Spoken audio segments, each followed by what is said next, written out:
Assalamualaikum warahmatullahi wabarakatuh. Perkenalkan, nama saya Uswatul Musarofah. Saya dari kelas ekonomi 21A.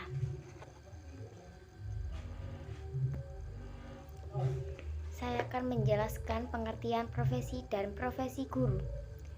Profesi secara etimologi berasal dari kata profession yang berasal dari bahasa Inggris yang berasal dari bahasa Latin, yaitu professus, yang berarti mampu atau ahli dalam suatu bentuk pekerjaan. Profesi dapat diartikan sebagai suatu pekerjaan atau jabatan yang menuntut keahlian dan kepribadian dari sikap profesional yang didapat melalui pendidikan dan latihan tertentu, dan menurut persyaratan khusus memiliki tanggung jawab dan kode etik tertentu. Profesi pada hakikatnya adalah suatu pernyataan atau suatu janji terbuka yang menyatakan bahwa seseorang itu mengabdikan dirinya pada suatu jabatan atau pelayanan karena orang tersebut merasa terpanggil untuk menjabat pekerjaan itu. Istilah profesi merupakan simbol dari suatu pekerjaan itu sendiri. Profesi mengajar adalah suatu jabatan yang mempunyai kekhususan. Kata profesi diadaptasi dari bahasa Inggris tadi, yaitu profession, yang berasal dari bahasa Latin juga, yaitu professus. Kedua kata tersebut memiliki arti yang sama, yaitu mampu dan ahli di bidang tertentu. Maka pengertian profesi adalah suatu pekerjaan yang membutuhkan keahlian tertentu yang didapat dari pendidikan tinggi, di mana umumnya mencakup pekerjaan mental yang didukung dengan kepribadian dan sikap profesional. Jadi secara umum pengertian profesi adalah suatu pekerjaan yang membutuhkan ilmu pengetahuan atau keterampilan khusus, sehingga orang yang memiliki pekerjaan tersebut harus mengikuti pelatihan atau pendidikan tertentu agar dapat melakukan pekerjaannya dengan baik. Seseorang yang memiliki profesi di bidang tertentu biasanya disebut dengan profesional, yaitu seseorang yang memiliki keahlian teknis di bidang tertentu. Namun secara terminologi, kata profesi memiliki arti pengertian yang lebih ketat, yaitu ada dua ketentuan mengenai penggunaan kata profesi. Yang pertama, suatu kegiatan boleh dikatakan sebagai profesi kalau kegiatan itu untuk mencari nafkah. Kegiatan yang dilakukan tidak untuk mencari nafkah, melainkan untuk mencari kesenangan, itu bisa dikatakan sebagai hobi. Kedua, suatu kegiatan untuk mencari nafkah boleh dikatakan sebagai profesi apabila dilakukan dengan keahlian. Kegiatan mencari nafkah dengan tingkat keahlian sedang-sedang saja disebut vokasi. Suatu kegiatan mencari nafkah yang dilakukan tanpa keahlian disebut dengan awam. Pengertian secara bahasa memberi kesan bahwa profesi dalam pendidikan seperti guru telah melunturkan nilai keikhlasan dan perjuangan tugas guru. Secara umum, syarat suatu pekerjaan dapat digolongkan menjadi suatu profesi, yaitu 1. Memiliki spesialis ilmu, atau setiap profesi dibangun berdasarkan kekhususan keilmuan, sehingga orang yang masuk dalam suatu bidang profesi haruslah orang yang memiliki latar belakang keilmuan yang sesuai. Yang kedua, memiliki kode etik dalam menjalankan profesi. Kode etik merupakan pedoman etik atau pedoman moral bagi anggota profesi dalam menjalankan tugasnya. Kode etik profesi diperlukan untuk menjaga martabat dan menjadi pedoman bagi insan profesi dalam menjalankan profesinya. Ketiga, memiliki organisasi profesi, yaitu organisasi merupakan wadah perjuangan dan perkumpulan insan profesi melalui sharing, inovasi, dan komunikasi suatu profesi. Yang keempat, diakui oleh masyarakat. Suatu profesi harus mendapat pengakuan masyarakat. Pengakuan ini diperoleh jika profesi tersebut telah terbukti memiliki peran sesuai bidangnya. Pengakuan masyarakat merupakan bentuk legitimasi terhadap keberadaan dan peran suatu profesi. Yang kelima, sebagai panggilan hidup, yaitu profesi merupakan karir sepanjang hayat. Dengan demikian, profesi akan mendarah daging bagi orang yang menjalankannya. Bekerja di bidang profesi sangat berbeda dengan bekerja di bidang lain.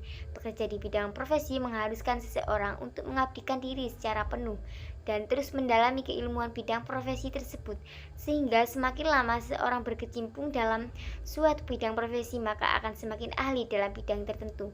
Yang keenam, dilengkapi kecakapan diagnotis, yaitu sebagai bidang pekerjaan yang memerlukan pengambilan keputusan otonom dan dari insan profesi, maka orang yang bekerja di bidang profesi diharuskan memiliki kemampuan diagnotis. Guru merupakan suatu profesi yang berarti suatu jabatan yang memerlukan keahlian khusus sebagai guru dan tidak dapat dilakukan dengan sembarang orang di luar bidang pendidikan.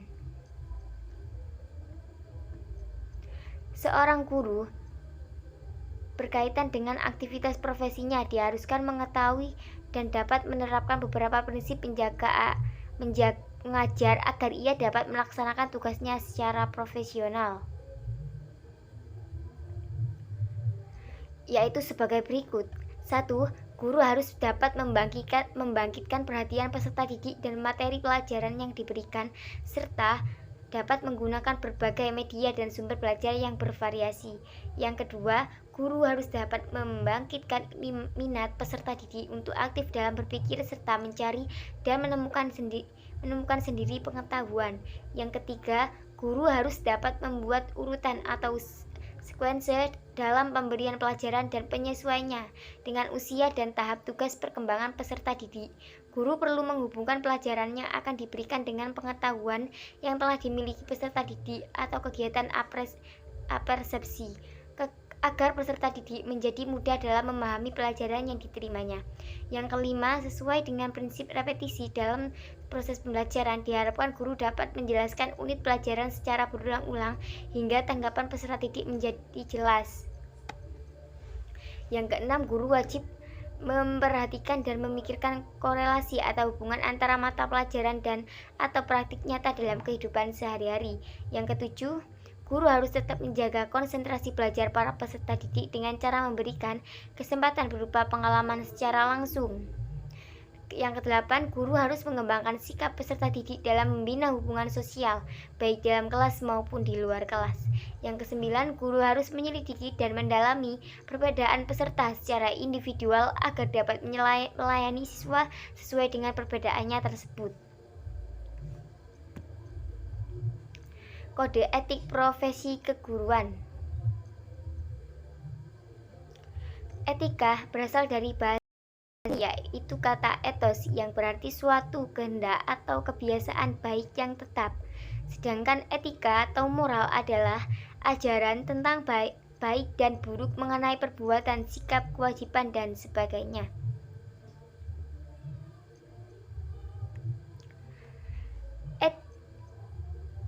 Etik biasanya dipakai untuk pengkajian sistem nilai-nilai.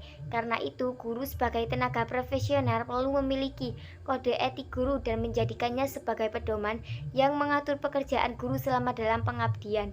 Kode etik guru ini merupakan ketentuan yang mengikat semua sikap dan perbuatan guru. Nah, dapat disimpulkan bahwa kode etik guru ini sangat diperlukan karena dengan adanya ini dapat menghindari dari tindakan-tindakan yang semena-mena atau melakukan perbuatan asusila kepada peserta didik yang diajari.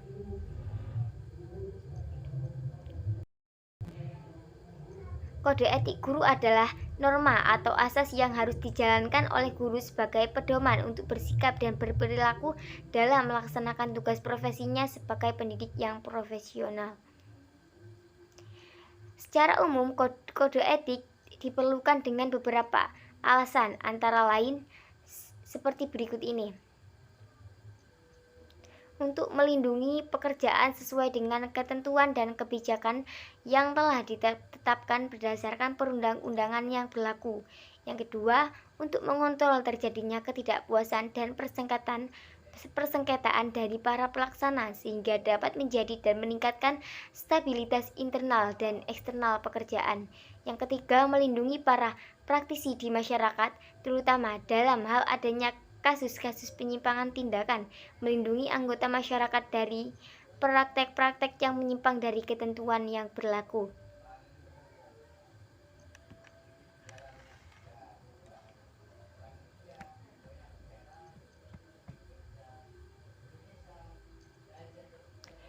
sekian itu saja yang bisa saya sampaikan. Selebihnya mohon maaf. Terima kasih. Wassalamualaikum warahmatullahi wabarakatuh.